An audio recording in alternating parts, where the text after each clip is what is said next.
Good evening and welcome to the session number 24 from the chapter of current electricity. The topic for the today's session is cells connected in series. So I will try to explain this topic with the help of one simple example here. So here there are three cells which are connected in series as shown in this figure, and the EMF value of the cell number 1 is E1, the cell number 2 is E2, and the cell number 3 is E3. And the internal resistance of the cell 1 is R1, the internal resistance of the cell number 2 is R2, and the internal resistance of the cell number 3 is R3.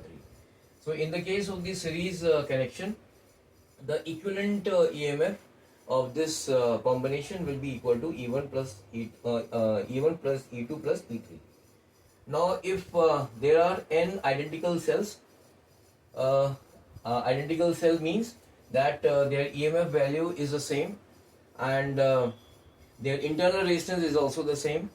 So in that case, if there are n identical cells and they are connected in series, then their equivalent EMF will be equal to n times E, where E is the EMF value of each cell. The internal resistance of this combination is equal to R1 plus R2 plus R3. However, if there are n identical cells of internal resistance, say small r, then the equivalent resistance of that combination will be equal to n times small r.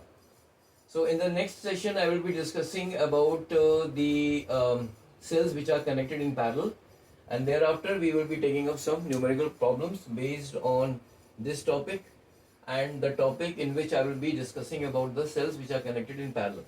So till then, have a nice day. Bye.